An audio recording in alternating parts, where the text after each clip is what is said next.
The biggest reason to believe that the Cincinnati Reds can get to where we want them to be in 2026 is all about the pitching.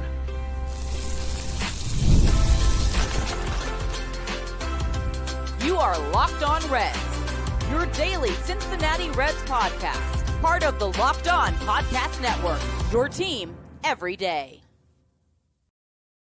Welcome in to Locked On Reds. Locked On Reds is part of the Locked On Podcast Network, now the #1 sports podcast network in all the land. And as always, we are your team each and every day. My name's Stephen Offenbaker. His name's Jeff Carr. We are lifelong Cincinnati Reds fans who have been podcasting about these Cincinnati Reds for a combined 16 seasons now. We love the Reds. We love baseball. We love talking about those things with you. And we are doing it live here on a Saturday afternoon, East Coast time. Thanks for joining us live here on YouTube as we're going to talk a little Cincinnati Reds baseball with you. On today's show, there are reasons to be excited about these Cincinnati Reds. The #1 reason is the pitching, and we're going to spend a lot of time today talking about that. It's where we're going to start. We're also going to talk about the fact that another bat got away that the Reds had been at least linked to talking to and interested in having around. We're going to get to that here in a few minutes. And of course, because we are live, because you are here, because we are here, and because we're all talking ball, we're going to take your comments and questions. We're going to give you our thoughts and replies. We're going to talk baseball with you. I love it. It's my favorite part of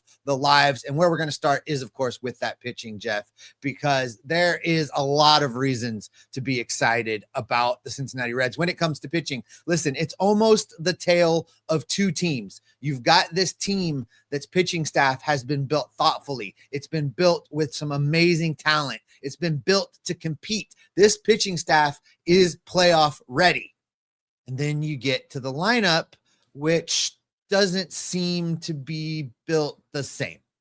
We've talked a lot about the lineup this offseason, Steve, because we feel like that's the one area that if you just give something, a little bit of something more too, then this whole thing comes together. But the biggest reason that the thing is so close to coming together is the pitching staff. And it starts with the top four guys. There's actually a good article on Reds.com from Mark Sheldon talking about the stability that the top four and Hunter Green, Andrew Abbott, Nick Lodolo, and Brady Singer bring to this rotation and bring to this team. And I took it a step further, Steve, because if you go to my favorite website, and probably your favorite website in the entire world, baseballreference.com, you can break down the Reds as a team win-loss record in a given pitcher's appearance, even if it's just a relief pitcher, but obviously a little bit more reliable when you break it down by starting pitcher appearance. And I did that. I went through and I said, all right, let's look at each starting pitcher that started even just a game. I even included the openers and things like that. But I looked at this top four, Steve, between Green, Abbott, Lodolo, and Singer. Those four guys had a combined 108 starts, and they had a combined 56% win percentage. So if you average that out, now this isn't likely, but if all four guys broke up the 162 that the Reds have to play in 2026, then this team would win 91 ball games, and that is without a step forward from the rotation at all. That is just them pitching how they pitched last year in the contributions and the way that they were able to set the team up. Now, obviously, that's not likely, but I took it a step further. I said, let's make it likely. Let's say all four guys pitch 30 games. The only one that you're like, man, I got a hard time believing that's going to happen is Hunter Green, because that would be an 11-start jump. But okay, Brady Singer made 32 starts. So let's say Brady Singer makes 2 less starts. Hunter Green makes 11 more starts. So you had 1 more from Andrew Abbott and 2 more from Nick Lodolo. That gets you 120 starts from those four guys. If they just pitch the same way and that 56% win percentage for the team, that's 68 wins just from those four guys, which would mean the remaining games, if you do your math correctly, 120 of the 162, which means you get 42 starts from whoever else it is that comes into this, whether it's an opener, whether it's Chase Burns, whether it's Rhett Lauder, whoever it is. You put them all together for those 42 games, the Reds just have to go 500 in those games, and they will win 89 ball games, Steve. That would be enough to compete for the National League Central this year. If you win 90 ball games, look, it's not, and this is great because this is where statistics back up the eye test. And, being a little bit older than you, I love a good eye test when it works. So let's talk about that for a second, because it stands to reason. you look at the rotation, the way it pitched last year, that if every one of those top 4 guys gives you 30 starts, it stands to reason this team is built to at least make the playoffs in one way, shape, or form. This pitching staff is exciting, and it's more so than just the starting pitching at this point, because you've got those really good starters that are going to give you at least 6 really good innings. But now they've got a bullpen to back that up. They've got a bullpen that has enough good arms in it that you're not worried about you had to pull a starter in the 6th instead of the 7th. Now, not every day, but it's not the end of the world now. There's been times with this team that if this starting pitcher didn't go into the 7th inning, you knew you were in trouble because there was nothing coming out of that bullpen that was going to be able to hold down a lead. And this team is built differently now. This bullpen is going to be able to back up those performances, and I think just help bring those numbers up a little bit, Jeff. What was it? 560 winning percentage? 560. Yep. 560. That could come up a little bit with a bullpen not blowing games. So I'm kind of excited to see that. And I think it's important here. I'm not doing the thing that I like to do sometimes where I'm like, well, if you look at the starts where they go 6 innings and they get at least 3 runs of support, or if they go at least 7 innings and they only get 2 runs of support, I'm saying period, plain and simple. When these guys were on the mound, this is what the team did. And it takes in their good starts, it takes in their bad starts, and everything in between. So this is not a pie in the sky philosophy that I'm putting forward here. This is something that, as I was kind of looking forward, because I've been working with, we have a new Locked On Twins host, and I was working with him here recently, and it got me to thinking about some different things with our ball club. And when it comes to the pitching staff, this is where I see like a very high floor for this team. I do not believe for a moment that this is a team that would win less than 80 ball games. Like, there'd have to be a lot of injuries, and you can't predict those, so I'm not going to try. But there would have to be a lot of injuries for me to really feel like they're going to drop down to 8 or drop down below 80. 81, I mean, that seems like absolutely nobody in the lineup takes a step forward. And you could argue that some of the pitchers take a step So you're back. saying if right now they gave you with right this second, you could take an over under of 80.5. You're taking the over without question. Without question. I've seen the over around 81.5. I saw one site had it at 82.5. I still think I'd take the over. I have their range right now, Steve, without getting another hitter. And I'm absolutely fine to say this right now. January the 31st. We're ending January. Hopefully that means that the groundhog's going to come out, see a shadow, and get rid of all this snow. I don't know where it's going to go, but where are you going to go? When it comes to the snow, I hope it does. And when it comes to February, we're early, but I'm ready to say that this team is somewhere between 84 and 89 wins. That's where I have them without a lineup upgrade. Wow. That's a hot take. That's a little hot takey on a Saturday afternoon, Jeff Carr. I'm going with that. I don't know, buddy. If you set an over under for me right now at, I don't know, 84.5 as constructed right now, this second, I'm probably not going to take the over. In fact, I probably wouldn't take any action on that. That's one of those where I'm like right there. I don't know about that. But I know this with this pitching staff. It's been a while from where I've been excited about all of the facets of the pitching staff. There's always an area that we dive into and are like, oh, they're so deficient at this. Oh, that guy's not a real closer. Oh, well, he can't pitch all 162 games. Who are you going to use when he's tired, right? We don't have any of those arguments or conversations right now because there is a very clear path of this is your closer. He's proved that he can do it. This is your backup guy. He's proved that he can pitch in 82 games. And oh, by the way, they signed 3 more guys to back that dude up.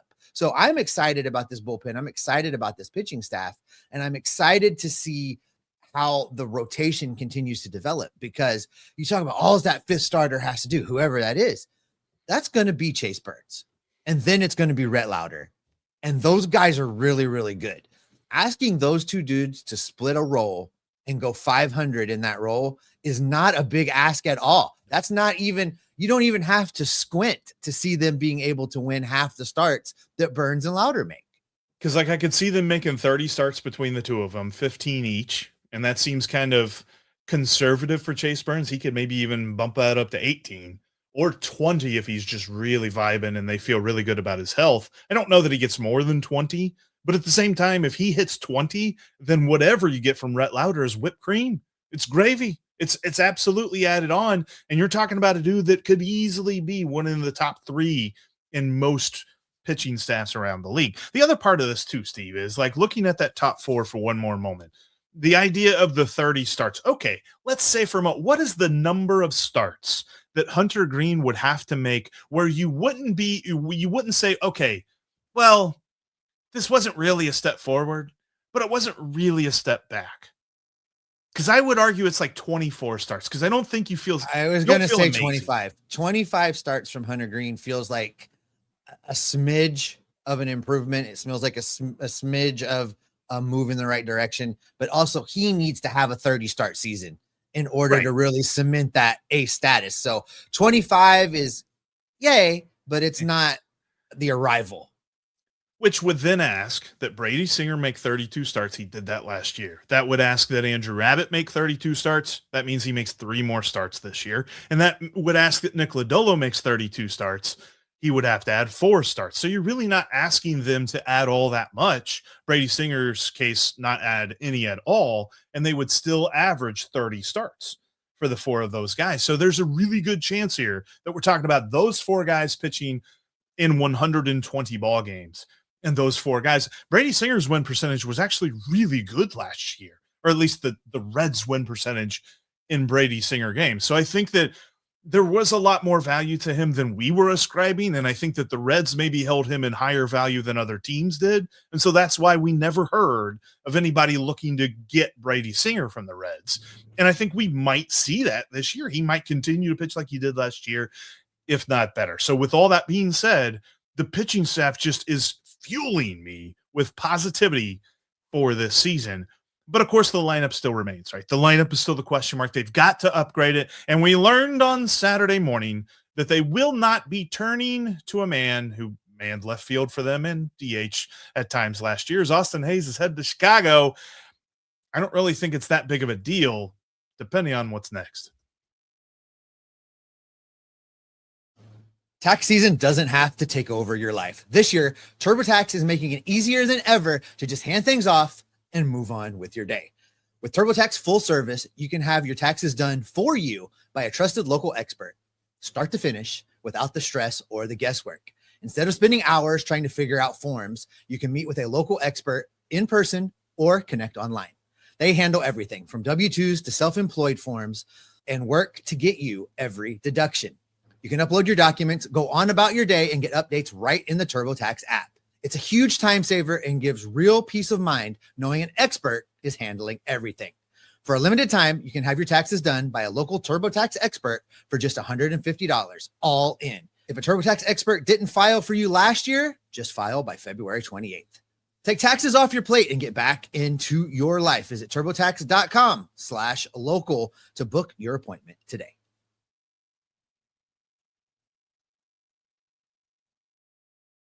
Thank you for making Locked On Reds your first listen of the day and of the weekend day here. We appreciate you being along with us for this live show. Look, you already make us your team every day. Now we invite you to take it up a level. Go ad free with the Everydayer Club. Go to lockedonreds.supercast.com or check out the link in the description of today's episode, and you can get an ad-free episode. You can get members-only Discord access, so much more for just $5 a month or $50 for the whole year. Again, that's lockedonreds.supercast.com to learn more. And by the way, shout out to everybody. Thank you for helping us grow this show. Thank you for helping us. We just crossed the 12,000 subscriber plateau. It's been a fantastic time talking Reds baseball with you. Very much appreciate you making us part of your fandom with the Reds as we continue to talk about them every day. And we're going back to our in-season schedule starting next week. We've been in the off-season schedule a little bit here, a little bit there. Next week, boom, baby, back to every single day talking Reds baseball with you. Going to be on the TikToks and all that good stuff. Lots of thoughts as we head into this spring training and out of this off season. And hopefully that they add another bat. I have lots of thoughts about you being back in the TikToks, but we'll talk about that later. But I know this, Steve, one of the guys that won't be helping this lineup is Austin Hayes. Austin Hayes was signed by the Chicago White Sox on Saturday morning, 1 year, $6 million. He has a mutual option, I think pretty similar to probably what he got from the Reds, with a $1 million buyout for 2027. It was interesting that the reporting said he wanted to play every day, but the guy that we had both kind of labeled as, man, okay, if you get Austin Hayes back, I mean, I guess, sure, fine. Well, they're not, because he's gone elsewhere. But I'm not. It's interesting. It's interesting, Jeff, because this Reds outfield is clearly being built for platoons. And there's been a couple guys coming at me in the comment section, and let's just do it right now because it fits with this narrative about the fact that they don't have the bopper and they're going to be platoon heavy. Let's go here from Sir Tank. Says, I don't think Steve is aware that Bleday and Benson have opposite splits. I am well aware that JJ Bleday had a outlier year last season with his splits where he hit pretty well against left-handed pitchers in about 40 games. I am also aware that for his career in 179 games against left-handed pitching, his splits are 219, 269, 390, a whopping downgrade or improvement, whichever you want to say, from his right-handed splits, which are 214, 317, 395. He's not a really good player, and he shouldn't be involved in a platoon. I'm well aware of who JJ Bleday is, and they need somebody else playing left field. And I think what you had mentioned, because I believe that this comment is in response to something you were saying the other day when we were talking about Will Benson and his status as they're the same guy. Status of overlooked. The reason that you're saying that is you're equally enthused about both guys. You're just like, can we not get better? Can we not improve on this? And I still think that as is, there is an opportunity for Will Benson to get back to 2023 of himself, but your assessment of them being the same guy wasn't referencing his statistics necessarily, as such the vibes. It's overall contribution. It's the fact that it's not an improvement where this team desperately, dramatically has needed improvement for 3 seasons. It's just more of the same. They're the same guy. It doesn't matter which one of the two you put out there. Although if I had to pick one over the other, I'd probably take a flyer on Will Benson one more time just to see what he could do power-wise with consistent playing time against right-handed pitching. But I am well aware of what JJ Bleday did last year with his splits. Welcome back, bud. There's room for me here on this pumper cart for the Will Benson. I'm not that excited. I'm not that excited about it. But I know this, Steve. Like when it comes to Austin Hayes going to the White Sox, it was an easy thing for people to jump on social media and be like, look at how cheap the Reds are. They couldn't pay him $6 million. I don't think it was that way. I think it was just Austin Hayes didn't want to be a part of platoon. He wanted to be an everyday guy. He's definitely got that opportunity in Chicago. While down here, they're going to be playing the matchups. They're going to be making sure that they get the best lineup on the field every single day. That being said, if what's next is a lineup upgrade, if what's next is Miguel Andujar, if what's next is somebody that we don't know, which I think is more likely, if it's Geno Suarez for sure, then I don't care about Austin Hayes going to Chicago. Now, if what's next is nothing, nada, see in Goodyear, we got who we got, our team's on the field, then I'll have some questions. But as it stands right now, Steve, I think they're waiting for confirmation on a TV deal because that whole mess expires today. Today is the day that the Main Street Sports Broadcast Group has to get everything in line. Otherwise, the Reds are no longer with them, and I think Major League Baseball is probably going to pick them up, and then they'll know what they've got for next year. And then they'll be able to make a move. But as for right now, I think they're waiting to see exactly how much the revenue kick is going to be from their TV deal for next year before they sign pen to paper on the guy who's going to come in and help out this lineup. Yeah, I really feel like there was something cooking.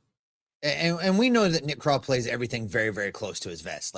And he only lets you know the things he really wants to let you know. If there's a leak, it's from the agent. It's not from him.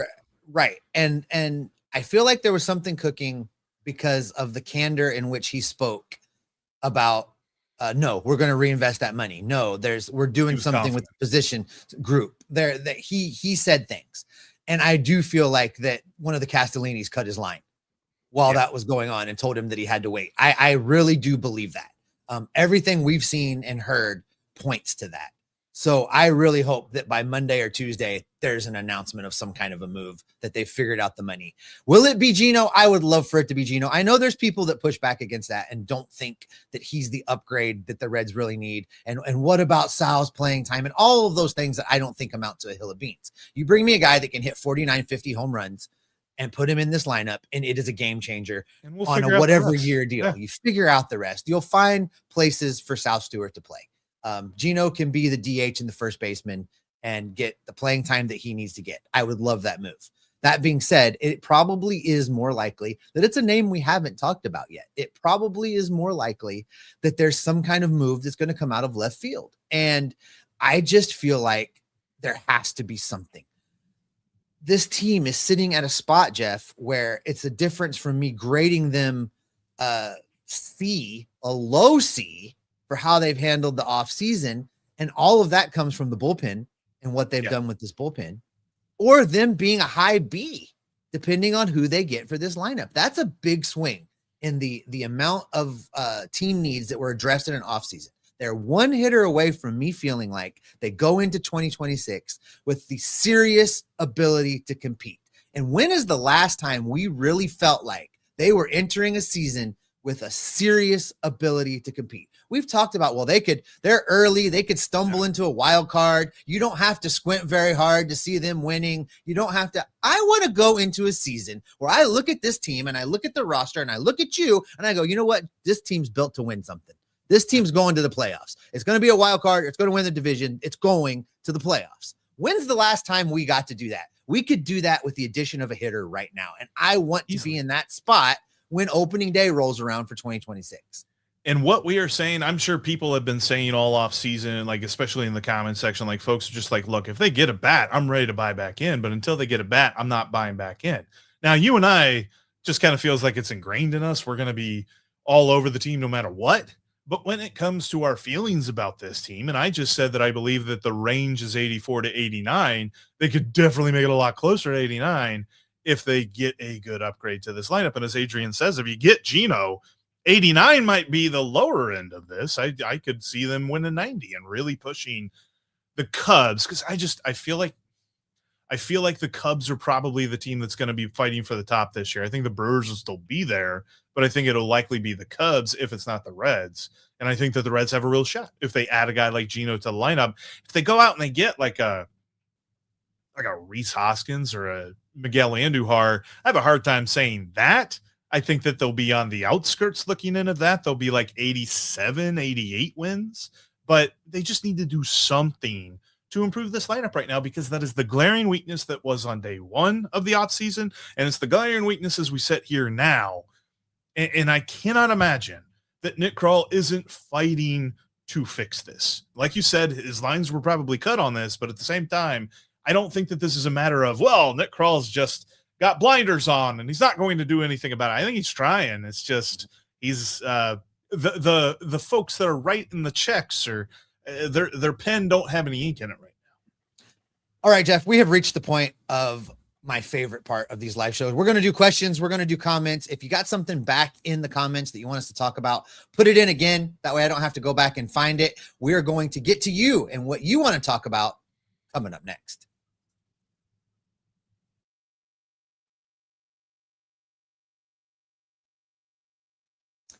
If you can't watch us here on YouTube, we are on every single audio podcasting platform that's out there. If you find one we're not on and you need us to be on it, message Jeff. He can probably make it happen for you. You can take us on the road with you, take us in the car, take us to the gym, take Jeff down by the river for a long walk. He loves that. You can get us on the audio feeds. Also, that's where the Everydayer Club is. For just $5 a month, you get an ad-free audio version of the show over there on the audio side. So check that out. Link for that is down in the show notes. All right, let's get into the questions and the comments, because it's my favorite part. We'll stick with Gino, and this comes from Road Trip Adventures 58. Depends on which Suarez you get, he says. First half Gino or second half Gino. I'll take any Gino over what has gone on in this Reds lineup over the course of the last several years, Jeff. Well, and I think that we do this, right? We like to pick sample sizes and say that's who that player is. Gino is the entire season of last year and the year before that and the year before that. Gino has been a pretty good hitter his entire career. He had the one bad year. What was it? Was it 2021? Whenever he was a Red, I should have this pulled up before I answered this, but he had the one bad year as a Red, and it feels like every single person wants to rate him based on 2021 when in 145 games he had a slash line of 198, 286, 428. Even that 428 slugging looks pretty good, but the rest of his slash line doesn't look all that good. But how do you then account for the fact that even with that slash line, with that year, as a Red, he has an on-base percentage of 335 in 7 seasons, and he had a slugging percentage of 476. We're talking about a dude that, sure, you can tear apart sample sizes all you want, but for as much as people worry about the second half of last year, which was literally just after he was traded from Arizona to Seattle, which was 2 months of the 6-month season, you still have the rest of the other time too to account for. And I still think he's a good hitter that vastly upgrades this lineup. Yeah, and he also hit 30 home runs with that 198 batting average. So I give me the 30 home runs in this lineup. I understand he's going to strike out a lot. I understand there's going to be times he leaves dudes on base, but there's going to be times he hits 3-run bombs. And that's what this lineup needs more than anything else, is the guy that can hit you the 3-run bomb behind Ellie De La Cruz so that those other teams have to pitch to Ellie. And you know what? There's something about the home run as well, because I think that there's a lot of folks that like to joke about Barry Larkin's quote of saying that a home run is a rally killer. But then they somehow follow that up and they're like, but yeah, I guess he's right. That's the kind of guy that really, if you're trying to string hits together, then that kind of kills it. I turn that around. I say, if you're a home run hitter, you don't need a rally. You don't need to string hits together. You've got a guy who walks and then Gino hits a bomb. You got 2 runs. Gino hits a single. You might have a run, or you might have a guy on second and third. And we saw that what happened in that equation a lot last year of when you get guys in scoring position, but then you have a guy up that's not really putting the fear into the heart of the pitcher on the mound. Eugenio Suarez puts the fear into the heart of the pitcher on the mound. And that's a guy that would make this lineup amazing. Jeff Adrian wants to know, do we see Tyler Callahan making the opening day roster due to his versatility if he's healthy? I think he's got a lot to prove to make this roster, just given the state of the outfield, given the state of everything's going on. I think it's much more likely he starts the season in Louisville. I think if they don't make a move, he's obviously got a better shot than if they do. But even if they don't make a move, he's a dark horse to make the opening day lineup. I would like to see him at some point, but he is not a guy whose presence on this roster makes me feel better about the win total. But yeah, I mean, he can play the infield and he can play the outfield, and they don't have a lot of guys that can do that. I don't necessarily know. I think that the Reds have seen what happens when you overvalue positional versatility. You just get guys who they're a jack of all trades, but they're a master of none. And that's what this roster has had for the last couple of seasons. That's why they were okay with moving on from Gavin Lux. He was a jack of all trade, but a master of none. And so moving forward, they're like, let's get some guys that can really make an impact on this roster, albeit they haven't necessarily done that. This from Jay Minich, I think I'm saying that somewhere close to how it's supposed to be pronounced. He says, realistically, how soon would the Reds have a new TV deal and know their TV revenue? Here's the thing. That's going to happen fairly quickly. I think they're going to know the number, because if they get another vendor, they'll immediately know what that number is. If they go with the model they had to use in San Diego and where was it, Arizona, a couple other places that didn't have a provider last year, where Major League Baseball had to operate that business. They also know what they earned, what those teams earned from the streaming and from the local deals with the cable companies. And they know how much Major League Baseball had to subsidize those teams' TV deals, because that did happen last year. Major League Baseball is saying they're not going to do a lot of subsidizing, but I think the total belly upness of the regional sports networks could change that philosophy a little bit, depending on where all of this lands. Wherever it lands, we're going to know where it lands here in the next week or so, and they will know the numbers. Whatever those numbers are, they're going to know what they are. Regardless, it'll be smaller than what the deal was with for sure. Main Street Sports. But that's kind of the hard part about this, because in my opinion, based on what I've heard, the alternative being that Victory Plus app that the Texas Rangers use. If the Reds, or if that were to become the major broadcaster for the Reds, it would all be app based. And I don't know that they would have a local TV station. They might, but the Rangers' way of using the Victory Plus app was you pay for the season. You don't pay per month, you pay for the season. I want to say it was like $120 or something like that for the season, which still isn't that bad, but it's just another app that you'd have to get. I would almost rather, from a consumer standpoint, MLB just pick it up and just lift the blackout restrictions. You can get MLB TV and you can watch everybody, and including the Reds. And so I think that would be the best way for us. I just don't know what that would do for what the move would be coming up next. And by the way, in that scenario, a lot has happened with the TV stuff over this offseason. Major League MLB TV is now being managed by ESPN. So that's going to be, that could factor into all this. Right. It won't be a thing in 2026, but it will be a thing in 2027. Moving forward. So that could be a thing in all this, where ESPN may just kind of step up early and say, hey, you know what? Why don't we? And do some kind of a 1-year bridge. I could see ESPN trying to get involved in that.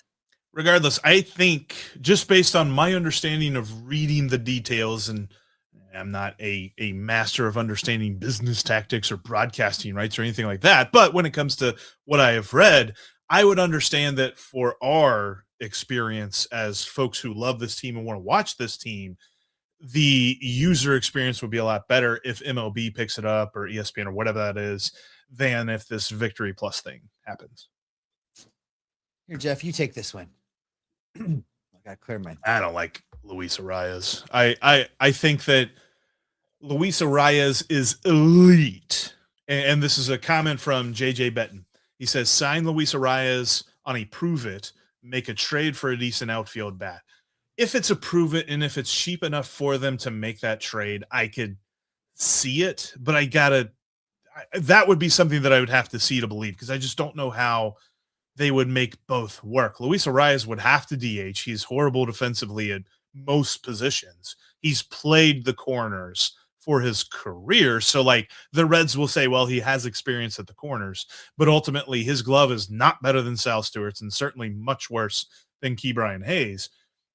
But he's elite with the batting average, but it's mostly singles. His slugging percentage is not very high. His on-base percentage is not much higher than his batting average. He's not a guy that walks a lot. He doesn't strike out either, but I just have a hard time believing that he is a lineup upgrade at this point. And that's why I think that he is still available at this point in the offseason. I think most of Major League Baseball believes that, which could be the reason that a prove-it deal exists for him. But I don't know what that trade would look like for an outfielder at this point, because you're probably talking moving somebody that you don't necessarily want to see go to go get a guy like a Jarren Duran or Wilbur Abreu or somebody else that we don't hear a lot of rumors about right now. How about this from Randy? Randy says, just having baseball back is exciting. Whether this team wins 40 games or 90, I can't wait to be down at GABP, sipping on a beverage, and for all of this godforsaken snow to be gone. Amen, listen, you guys, Amen. I know I joke about the weather, and I have backed off it a little bit during this round for you guys, because it looks like it has been miserable. And I just hope everybody managed to stay safe and warm. It looks like it was really rough. My cousins from Springfield kept checking in with me and just basically telling me how miserable everything was. I know, Jeff, your furnace went out in the middle of all of it. Yeah, little inside baseball. Furnace went out, got that figured out. Which I DIY'd with a little bit of help over the phone from my HVAC guy. But then also something, and this is going to be taken care of and it's all good.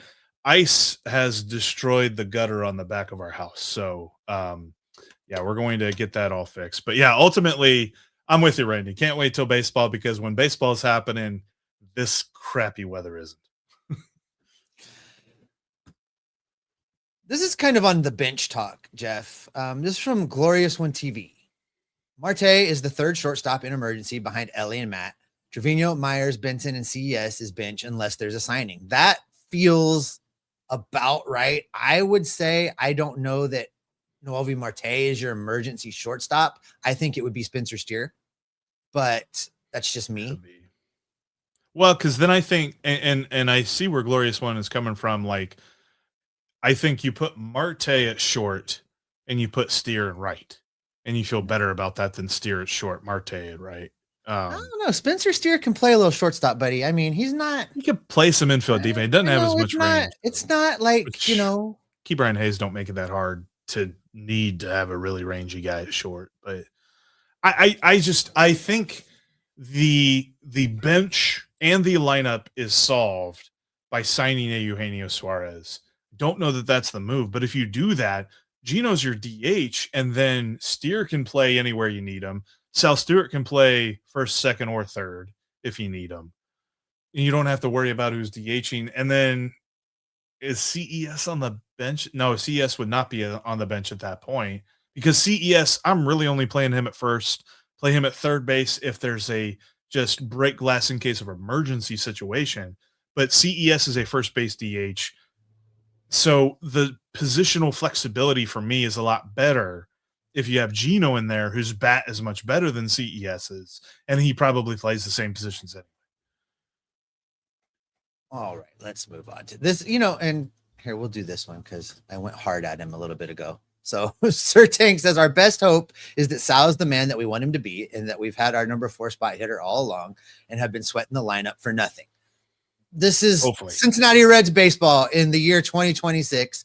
MVP hope is right there. That you're absolutely right. This is exactly, I think, what they're telling themselves in the Reds front office right now. Yeah, and I think that there's a little bit of like they could see Matt McClain being better because one of the other things, like we hammered them for the fact that the middle of the lineup didn't really have any protection for Ellie. But there really wasn't anybody that hit in front of Ellie either. Like the number 2 spot for the Reds was a really bad spot in the lineup last year, no matter who hit there. Like obviously Matt McClain did for a long period of time, but then whenever they moved anybody else in there, like for the year, I think that position was one of the worst spots in anyone's lineup across the league. So yes, the middle of the lineup and Ellie protection needs to be good, but if Matt McClain can take a step forward, I think that'll take some of the pressure off whoever is behind Ellie De La Cruz as well. Yeah, I'm looking for big things from Matt McClain. I just, every time we talk about this lineup, every time we talk about last year versus this year, I just don't see a scenario where Matt McClain is not an improvement over who he was last season. Now, I'm not saying he's going to get back to who he was his rookie year. That could have been an outlier. That way, he played so far over his head when he got called up that I don't know that he ever just gets back to that consistently.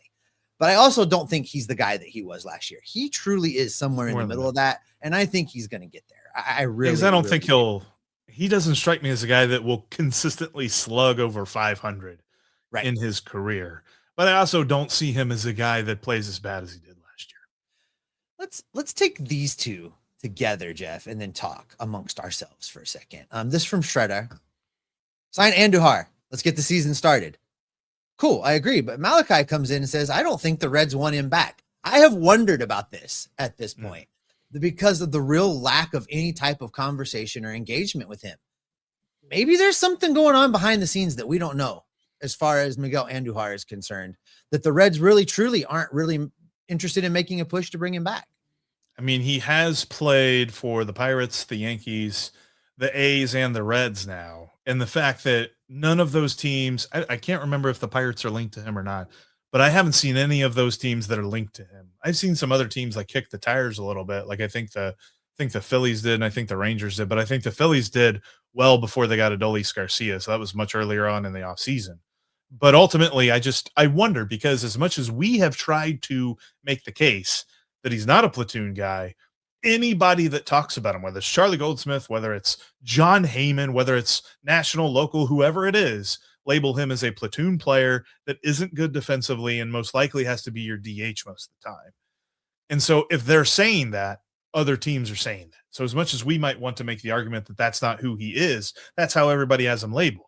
And so it's possible that because that is his labeling, he is being directly compared apples to apples with a Eugenio Suarez.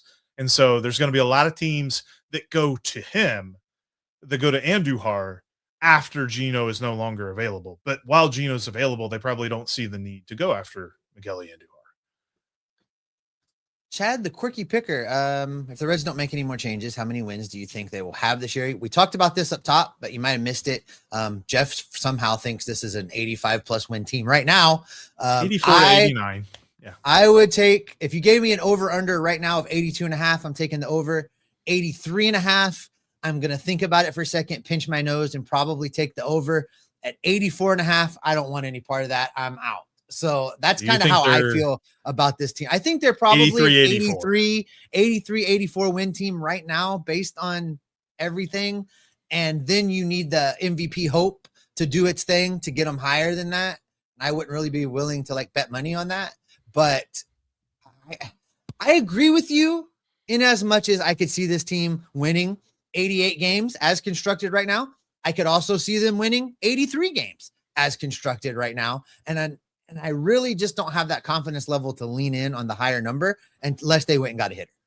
Everydayers are going to remember this point from last year, but I'm basically going to copy paste this point. So just get ready for it. As we go into this season, the Reds need to average 4.5 runs per game. They do that, they're going to win more than they lose.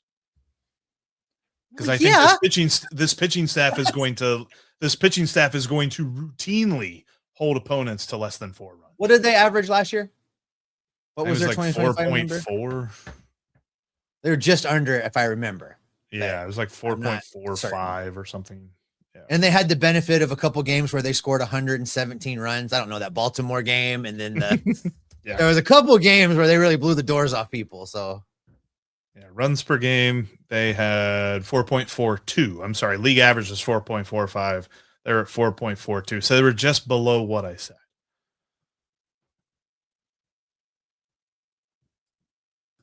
All right, let's get to this. Because there is some penciling in 30 starts from 5 pitchers is insane. I want you to defend this because I know. Penciling in 30 starts from 5 pitchers is an insane fantasy. Modern pitchers have injuries. I bet my house the Reds pitchers don't average 30 starts. I doubt that has happened in MLB in the past 20 years. There was a year, was it 20? Was it within the last 20 years? 2012, right? That the Reds only used 5 starters the whole season. And I'm not saying that they need 5 starters to average 30 starts. That's a pie in the sky fantasy. I'm saying the top 4. And the top 4 just about can do that, even if Hunter Green only gives you 5 more starts and gets to 24, because then you're adding 3 starts to Andrew Abbott's total, 4 starts to Nick Lodolo's, and you're not moving Brady Singers.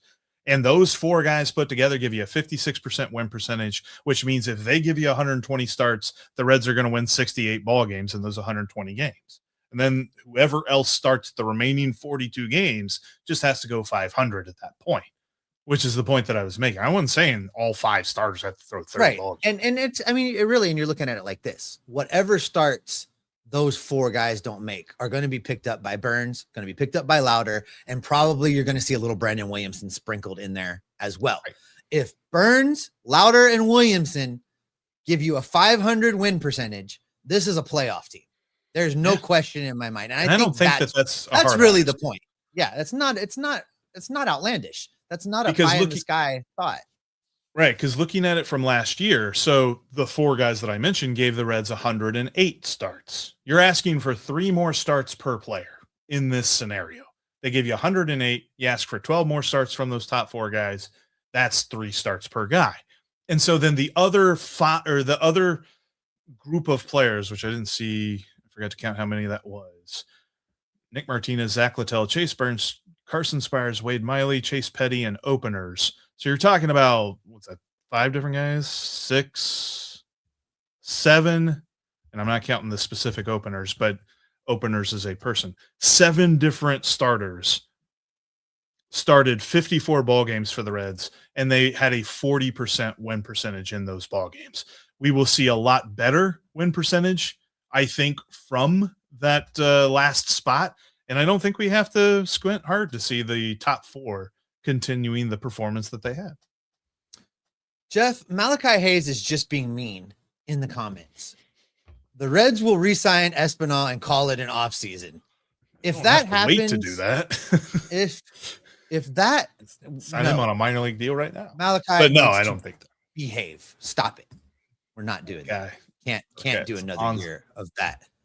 Let's do this a little bit because you and I land on this once a week in show prep, and we never really spend a lot of time on the show talking about it. But what is going on with Rece Hines? Because we keep coming away from this conversation looking at each other going, I don't know. I don't understand. I don't get why he doesn't even get a look. It's got to be that they just don't see his plate discipline ever improving, because everything else about him is intriguing. I remember looking at the guy Big Christmas, John Kinsey Noel, because the Guardians had DFA'd him and the Orioles picked him up, and then I think they DFA'd him. But whatever it was, I'm like, DFA, you get him on a minimum deal, kind of feels like he would be a high upside play. And then I looked at his peripherals, his quality of contact metrics, and they are worse than Rece Hines. Rece Hines has better quality of contact metrics than the guy who hit that home run in the playoffs that Tom, the name of the Guardians broadcaster, can't think of his name right now, went insane on, and everybody uses that on TikTok all the time. It's just like, drive deep left, go! Like that. That's the same guy. And Rece Hines had better peripherals than that guy. It's just Rece Hines swings at everything. And I think that's what they're worried about. And so I wonder if they believe they can develop his plate discipline from now to where they want it to be. And I think that's why they've just decided that if he ever gets another chance, it's going to be an extreme emergency. We've got a lot of guys out sort of deal. Yeah, I don't think he's drifted into like Nick Senzel territory where they're just completely done with him. But if he were to become anything at this point, it would be like icing. They would just be like surprised. Right. They're going to keep him around as long as they can keep him around. But I don't think anybody is counting on him in any way, shape, or form to be part of the plan. And also, I think it's important to remember where he started from as well. He was not starting from a position of they are counting on him. They called him up in an emergency situation where they just didn't have anybody. He was in Louisville. He was ready to go. They brought him up. He goes insane. And so it's literally like, okay, he's still hitting. So, I guess we'll keep him up. And then he went through that week where everything came crashing down and he struck out a bunch. And they're like, okay, this is kind of what his minor league profile said he could fall into. And so we're going to send him back down now. He kind of came out of nowhere, did some fun stuff, then fell back to nowhere. And the Reds just kind of have him in Nowheresville right now. Let's go to this from Adrian. He wants to know what our dream or what's our realistic dream trade targets. And for me, I'm still kind of intrigued about something we talked about the other day, Jeff, which is the scenario where Tyler Stevenson starts opening day in Cincinnati for the Red Sox. And they work a deal to send Stevenson plus to the Sox to get Jared Duran back. That has kind of hung in the back of my mind since we talked about it as both a realistic possibility because Boston needs catching, Tyler needs to be traded, and Jared Duran fixes a lot of problems in Cincinnati. It feels like a fit, and it just keeps kind of lingering in my mind right now. I do want to address something really quick. Adrian, love you. You're a friend of the podcast. Really appreciate it, but my brain is itching right now. There is no such thing as a realistic dream. You cannot have a realistic dream. He's in South Africa. They might have that there. So you don't know.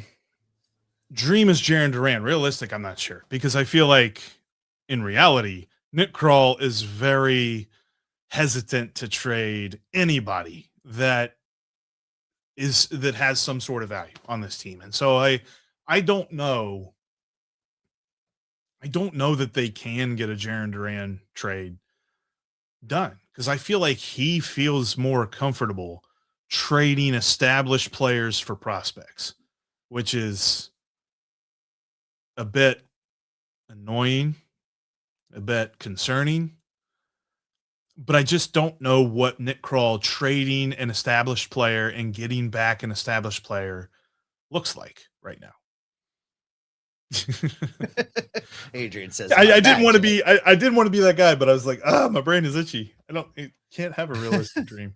So let me ask you this. Let's stay on this for just a second with Tyler Stevenson going to the Red Sox. What gets it done? Stevenson, Petty, and Stevenson, Petty, and somebody from way down in Daytona. Like what else? No, I think it's got to be bigger than that. I think you're probably talking about two, like a top prospect and then like a close to top prospect with Tyler Stevenson, because here's the problem. We know what he's worth, but he's on a 1-year deal. And the Red Sox or any team that is acquiring him will not know if he wants to take more than a 1-year deal until they get him in the house. If I said Stevenson, Petty, and Arroyo, I think they'd have to consider that, because they're having middle infield problems of their own where they're like they don't know who's going to be starting second base for them. So you could potentially give them that option later on in the year with that move alone, and also give them their starting catcher, and also give them a guy who they could put at the back of their rotation. We'll go to another comment from Malachi, although he should be in a timeout for the Santiago Espinal thing. He wants to know what's going on with Rhys Hoskins. I think he's just waiting for Gino to sign. I think Hoskins, Andujar, I felt like there was one other guy and it just left my brain, but Hoskins and Andujar are in a group of guys who are the next level. Right. It probably goes Suarez. First base. It probably goes Suarez, and then Hoskins will get a deal done. And once Hoskins gets a deal done, whoever is still left standing and didn't get their guy will go after Miguel Andujar. That's probably the way that goes. Because as much as we want to pin this on the Reds not being aggressive and just going and getting that guy, what's likely with most of the available free agents are that their agents are telling the Reds, we're waiting for who misses on Gino. Because that's what happened with Bo Bichette, right? Like Bo Bichette had a 7-year deal on the table from the Phillies. And when the Mets missed out on, was it Bregman? I forget who they missed, or Tucker. When the Mets missed out on Kyle Tucker, they pivoted and gave Bo Bichette $42 million a year. So that kind of stuff happens, albeit lower levels, with these types of guys as well, where it's just like, okay, if Gino goes back to Seattle, which I think is what happens, I think that's the favored thing to happen right now.